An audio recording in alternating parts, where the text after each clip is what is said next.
ज्यादा ना बोला करो, जहां बोलने की जरूरत है वहां बोला करो, जरूरत से ज्यादा नहीं। हंसी मजाक भी सबके साथ नहीं करनी चाहिए। कई बार मजाक में बोले गए शब्द से झगड़ा हो जाता है, इसलिए मजाक भी जरा सोच विचार के करना चाहिए। ऐसे शब्दों का प्रयोग मजाक में भी नहीं करना चाहिए कि उन शब्दों से सामने वाले को ठेस लग जाए।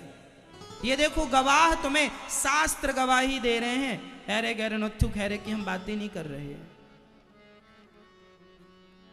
अति बचन बोली पांचाली, महाभारत का युद्ध हुआ, अति दान दे करके राजा बलि भी बंधन युक्त हुआ। जितनी सामर्थ्यता हो उतना दान पुण्य करना। ज्यादा भावावेश में आके दान पुण्य ना कर देना कि सब ही दे डालो, कल भीख मांगते नजर आओ, ऐसा भी नहीं। ज्यादा दान करना अच्छा है, पर संपत्ति लुटा देना अपने बच्चों के लिए, कई बार समाज में ये देखने को मिलता है। कई बार ना स्त्रियों के पति, मैं आप स्त्रियों की बात कर रहा हूं, आपके पति की, कई बार आपके पति ना, आपके पति, मेरी बहन बड़ी गरीब है, बहन को दे दूं, बहन को दे दूं, पत्नी रोकती है, हाँ बहन को सब दे दोगे। मेरा भाई बड़ा गरीब है, जरा भाई को दे दूं, भाई को दे दूं, भाई को दे दे। कई बार पत्नियां रोकती हैं, बहन को ना दो, भाई को ना दो, और नहीं मानता, मैं होशियार हूं, है तू क्या जानती है, मेरा भाई है मैं दूंगा, मेरी बहन है मैं दूंगा। तुम सब दे दो, सब दे दोगे, तुम्हारे जैसा मूर्ख कोई नहीं रहेगा। तुम्हारे जैसा मूर्ख कोई, ये देखो शास्त्र कह रहे हैं दान धर्म भी उतना करो जितना उचित है ना, अति नहीं, सब दे दो। अभी मेरे पास एक सज्जन आए, बिल्कुल ताजी घटना बोल रहा हूं। फौजी थे, फौजी भाई थे। वो फौजी भाई मेरे पास आए, बोले महाराज जी मेरी पत्नी की मेरे से बनती नहीं है। हमने कहा किस बात पर? उन्होंने कहा कि मेरी बहन को मैं कुछ पैसा देना चाहता हूं, कुछ मदद करना चाहता हूं, तो मेरी पत्नी रोकती है।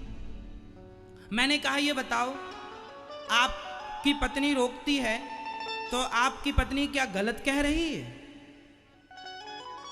बोले महाराज जी मेरी बहन को जरूरत है। मैंने कहा देखो जरूरत है तो दे दो, वास्तविक में जरूरत है तो दे दो, एक बार दे दो, दो बार दे दो, पर देते ही रहोगे तो वो लोग क्या करेंगे? वो भी तो कमाए खाएं, तुमने सबका ठेका लिखा रखा है। तुम्हारी पत्नी नाराज हो रही है, ठीक नाराज हो रही है, वो गलत नहीं है, अपनी जगह सही है। मैंने कहा फिर तुमने क्या किया? बोले हमने अपनी पत्नी से नाता तोड़ लिया है कि तुम हमें रोकती हो। हमने कहा पागल बंधु, पत्नी तेरी भलाई चाह रही है, सब दे दोगे, सारा कुछ दे दो, तुम अपने भाई को सब दे दो, सब देने के बाद भी उसके घर जाओगे, महीने भर का ठिकाना नहीं मिलेगा। और विश्वास ना हो तो देख लो, देखे और रह के देख लो, तुमने अपने भाई को सब दिया होगा, लेकिन एक महीने जाकर रह लो उसके घर में, तुम्हारी भौजाई तुम्हें ताने ना मारने लग जाए तो कह देना। तुमने अपनी बहन को सब दे दिया है, दे दो और देकर जाओ, रह लो अपनी बहन के पास एक महीना, एक महीने में समझ में आ जाएगा। तुम जमाने के लिए गर्दन काट दो साहब, जमाना तुम्हारा नहीं हो सकता। इसलिए जो अपने हैं उनको अपना बना के रखो, रिश्ता ना तोड़ो। मैं ये नहीं कहता भाई की मदद ना करो, भाई की मदद करनी चाहिए, बहन की मदद करनी चाहिए, पर उचित अनुचित नहीं कि सब दे दो घर खाली कर दो। बताइए क्या ये सही है कि सब दे दो अपना घर खाली? आज भारत में ऐसे 50 लोग मिल जाएंगे आपको जिन्होंने अपने भाइयों के लिए किया, भाइयों के लिए किया, आज खुद की औलाद के लिए कुछ नहीं है, खाने के लिए रोटियां नहीं है। जब समय था तब तुमने पैसे बचाए नहीं, भाइयों में उड़ेलते रहे, भाइयों को बहनों को देते रहे, अपने लिए कुछ नहीं बचाए। आज तुम्हारे बच्चे तुम्हें गालियां दे रहे हैं कि मेरे बाप ने मेरे लिए कुछ नहीं बचाया, सब भाई और बहनों को देते रहे। ज्यादा दया भी अच्छी नहीं है।